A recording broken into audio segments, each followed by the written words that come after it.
kati kino kinamukadde kiwogana ki esente abazi ku okugula emmotoka be bazitutte gwe okola mulimo to gugula emmotoka gwe jasi okola mulimo ki ezo sente mwazifuna mu kalulu mu campaign za Museveni nga muvuma Bobi Wine kati toyina na influence eri awe kuwesa mmotoka kuwemula Bobi Wine na kuvuma family ye kuvuma mukyala we kyakuwesa mmotoka sakade katusaba nanyi ni mmotoka ne bagikimata oli wano otuwoganyira bamujeka mmotoka banzibeka mmotoka owogana kigwe kikazi gwe kikulu owogana kigwe na mwandu batuwoganyira tulina n'ebyokukola bannange singa awaberawo omuntu akikuba oluyiku mumwa n'atuyamba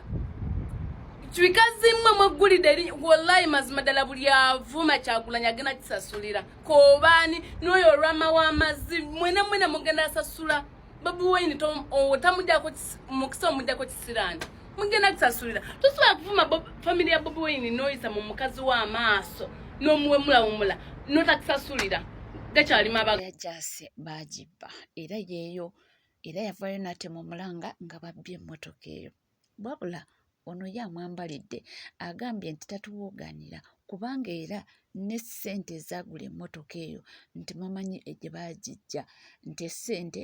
bazikola mu kubanga mu kampeyini nga bavuma Bobi Wine so amugambye nti kye tulina okukakasa nti abakuwa ssente be bakimye emmotoka yo abaffe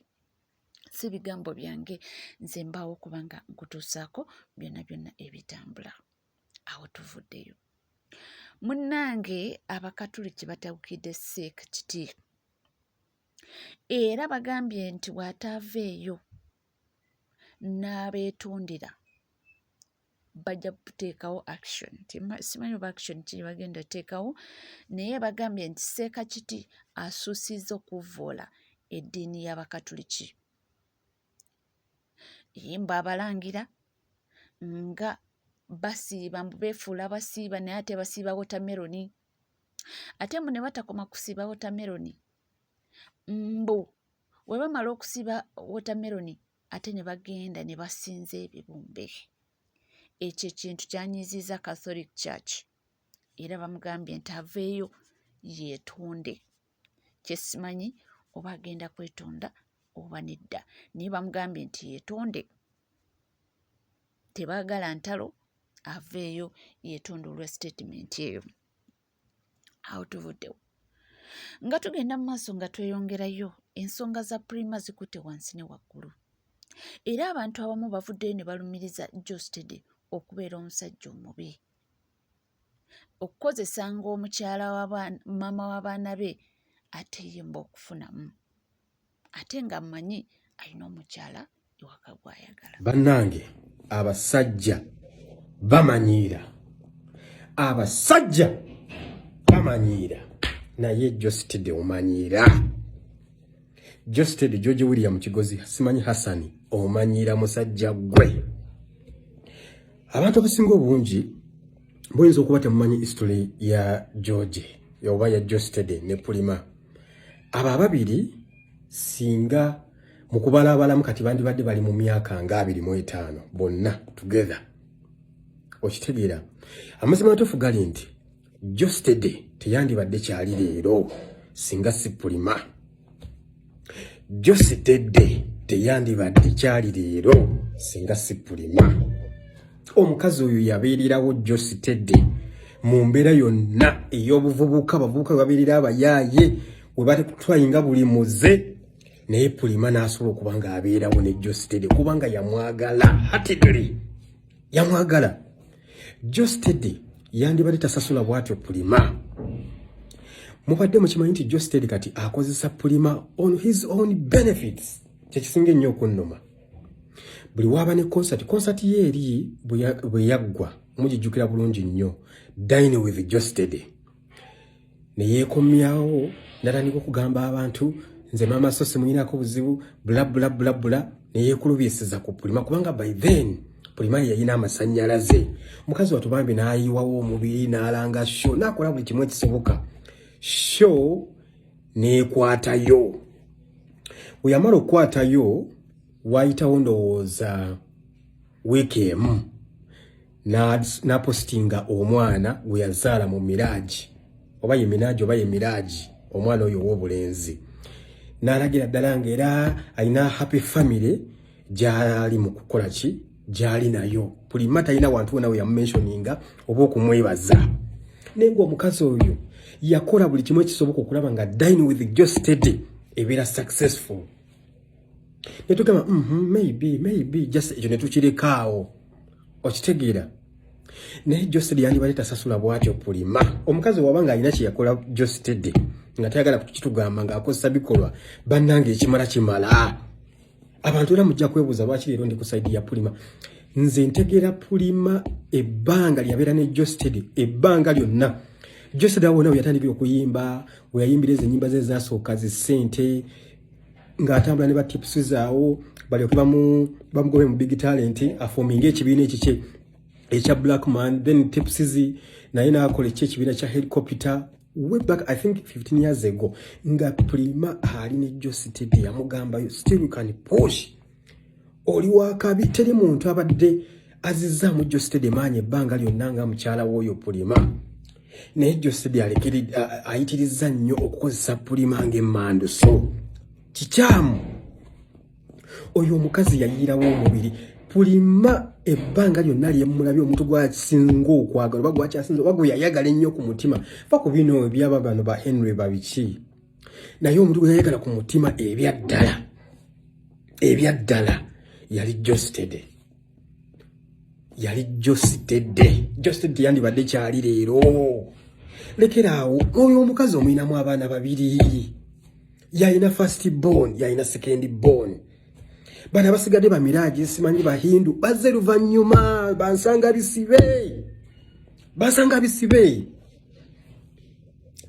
bisibe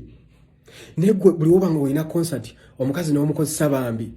n'otamusiima na kumusiima wabula mu kumusasula n'okubambaga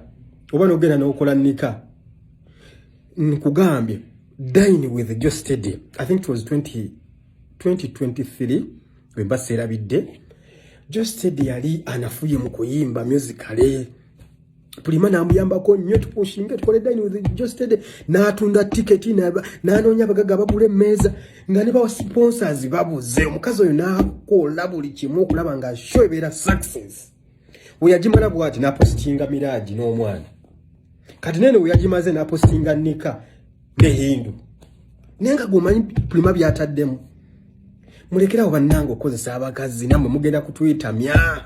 Joe Steady wandibadde gwe oli ludda waggwe without Pulima wandibadde oli ludda waggwe Joe Steady without Pulima ye mukazi yabeerawo Joe Steady nga tamukkiriza wadde n'okuyiga bino ebiragalagala byatandise byamutwaza mu lihabu okitegeera omukazi yamubeererawo omukazi oyo n'ayonja Joe Steady n'afumbira Joe Steady n'akulakulanya Joe Steady n'akola ne recording house bagita recording house egundi ku Salama Road yawo nga bagita the house ezo zonna zaali idea za Pulima naye omusajja Joe Steady obata kitegeera butegeeza obata alina bubeezi n'amagezi buli waba nga alina kyayagala okuyisaawo nga yeekokutiriza ku Pulima mama so wazze wanyoye bambi kikazi kyattu kyengeri kyalina omukwano gwa Namadala kirowooza bambi daddy so kirabika ajja kunziriramu n'amukozesa Joe Steady waba Pulima alina kye yakola kyogere weziba sente tujja kwekunganya tukusasule lekera awo byokola si birungi naawe omukazi gulooza talina musaayi era nze ndabye abantu bangi nnyo nga bagamba era bannange omusajja aluma obujja buluma gwe oyogera kubanga you know nothing about Joe Steady and Pulima oyo Joe Steady yandibadde kyali leero singa si Pulima Muhammad singa si Pulima Kadash oyo omukazi yakola buli kimu ekisoboka oyo Joe Steady yalinga mbwa nga yambala obusaati buno buchekiti buno ali awo nga yambala buno bucupa obuperepere buno obucusimanyi obucupa babuyitanga obampere babiki nga ali awo obulamu bwagaana azungira kuno ku Salama Road omukazi oyo n'amutereeza n'amugamba bannange osobola okubeera omuntu ow'obuvunaanyizibwa okitegeera osobola okubeera omuntu ow'obuvunaanyizibwa Joe Steady omukazi oyo n'amukyusa wandibadde tomusasula bwotyo bannange abasajja beerabira naye abasajja koyi Just said yandibadde kyali leero bw'okumulabako kumulaba obulabi nga ayambala n'anyuma alabika bulungi abantu zonna credit ne bazizze wa Hindu. That is bogus nonsense. Oyo Hindu talina kyakoze ku Just said nammwe mwaka mulaba wano myaka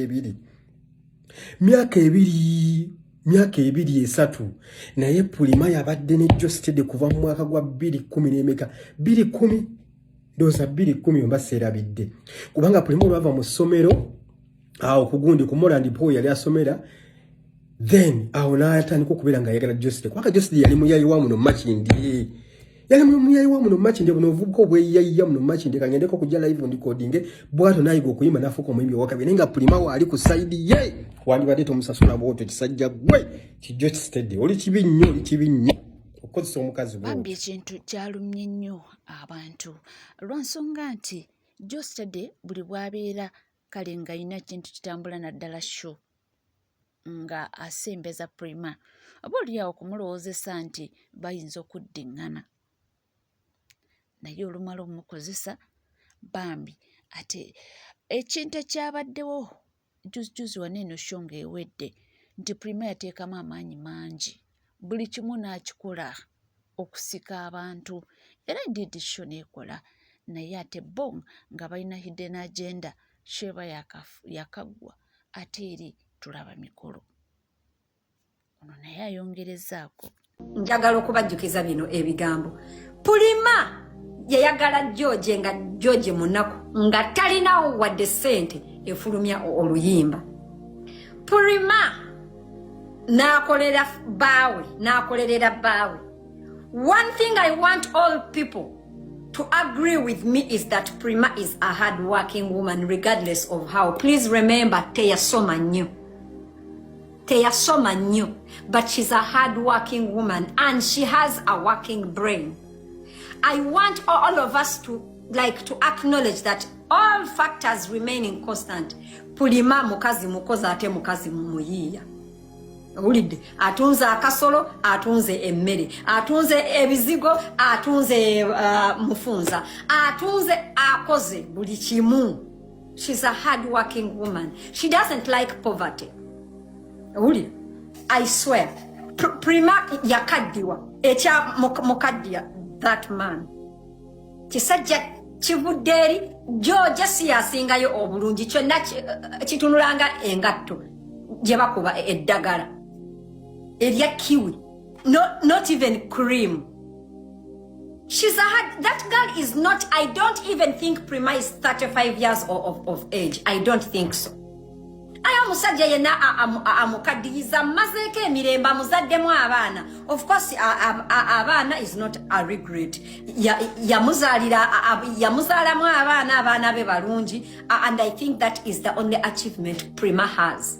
Of which n'abaana is not her achievement because that motherfucker abaana tabalabirira. Alidde sente z'omukazi azimumazeeko. Owulira business ze zifudde talabirira baana, omukazi takyalina wadde kati sente ezirabirira abaana be. Owulira gambye abantu si basanyufu n'ebintu Just said yakoze nti singa yamanya nti ali mu programu eyo y'okubanga atatereeza amaka ge asetolinga ne mukyala we Hindu nti omukulu omukyala Pulima Kadash yandimulese n'akola ebibye n'aleka kusooka kumuleeta ate n'afafaagana n'ebintu bye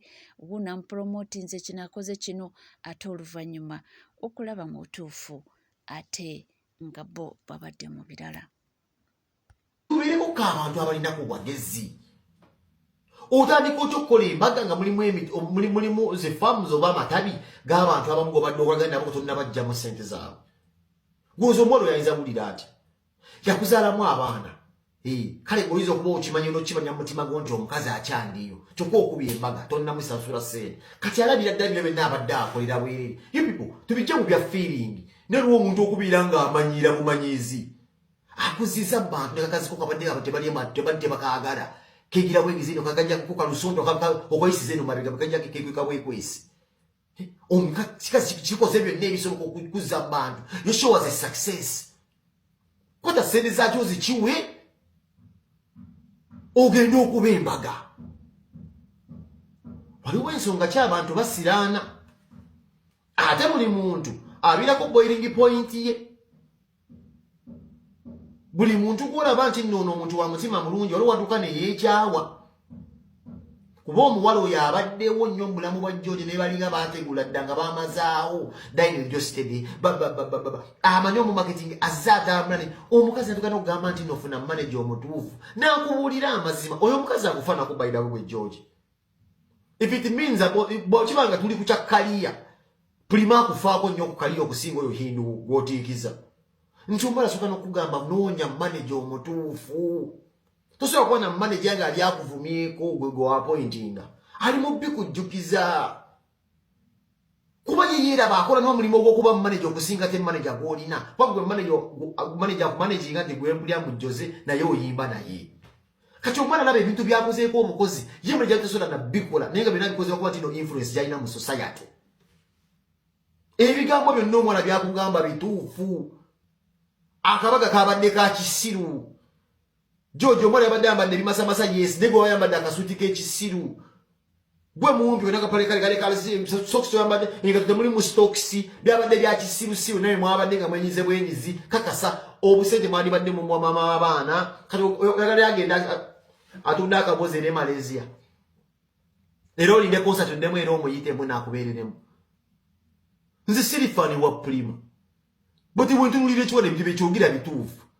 Brad obadde nno fala nnyo ng'obonaabona bintu bya ddagala ly'omwana nga teri nno n'akulize n'akulinda Brad nno wootabadde mu music industry gwe twali twakwerabira dda obadde nagisi omuwala alwanya okuzza mu bantu oyo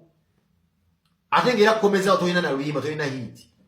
naye nga kukomezawo ku byafaayo bye mwali mwazimba nalavuka emiso gye mwalina ye n'amanyi engeri gy'ayinza okukwatamu abantu obwongo n'akuzira akuziza kikoze nga tolina na hiti tobadde na hiti mu nnaku mu myaka nga 3 obadde obonaabona nnyo studio bade eyakubba n'ogwa wansi basebo ne bannyabo bw'omanyanga ng'ono omuntu nti nno afa nnyo ku bintu ebinzimba oba ebinyongerako tikakubiira ng'omutwala for granted omuyisayisaamu amaaso byosanga mukati gosooka okumala okukola embaga olwokuba mwagalamu okwekepingira mu mawulire ate yoona yabaleese mu mawulire yasooke n'okudda ku live okubanja esente ze yakolera olimba nnyo George bwe kiba kituufu vidiyo yange egamba bwe kiba kituufu bakuuse mwana muwesente ze kuwola senti nno omuvinze onu oledde mugenda bintu byonna byokulabiraga nti obulamu bwobutambudde bugenze mu maaso solovinga maama w'abaana kuba gwe tugamba notugamba atunda akabozi Malaysia ne Thailand so mumwe sente yakoze otambulira ku art way mwena mutambulira ku art way awo ekikasi ekiwakule ti mukiwe sente zaakyo Prima Kadash yadde ng'essaawa ya kakati ye bambi tasobola kuvaayo mu lujjudde abalage nti kyamulumye naye okusinziira naye ku butambi bwe yakoze yabadde akulaga nti munyiivu si musanyufu era nga alaga nti buli kimu mu butuufu kimutamye yakoze buli kimu okuba nga apromotinga concert oli yagambye nti natuuka okuba nga ayambala bwereera kateteeyi akampi nga temuli mpale basike abantu era ne babasika luli lwali luyimba nakola nga Vixen naye mukazi wattu ndowooza era yalaba nga taata w'abaana be ekintu kiganye n'ayingirawo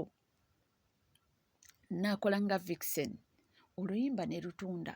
oluyimba ne luseeringa era musajja wattu n'addawo buto naye era baali baakamala we bati olutalo ne lukolera awo ku Facebook awo bantu bange ndowooza n'abasajja bakirabye era omusajja avuddeyo n'agamba nti sirabangako bantu abajoozi nti abasajja tujooga nti naye Jostede yajooze Prima Kadash si byangu naye era ndowooza naye gy'alaba yeegumya naye nga mu mutima muli awulira afa katulindirire ebinaaba bivuddeyo ebirala ffe we tuli amawulire gonna gonna tujja kuba nga tugakuweera tugakutuusaako naye buli omu agamba kimu nti omusajja oyo kye yakoze kyabadde tekisaana weebale kubanga weekomidde ku Legit TV 256 tuweerabira kubanga osubscribinga ringing that notification bell, sharing, liking. Amawulire go gakyali mangi nnyo nnyini ddala. Gamba bugambi nti gwe tuula butuuzi kalira nywera. Buli ky'oyetaaga okuba ng'omanya wano wokka tujja kuba nga tuwa era tujja kuba nga tugakutuusaako. Sigala naffe tuvaawo.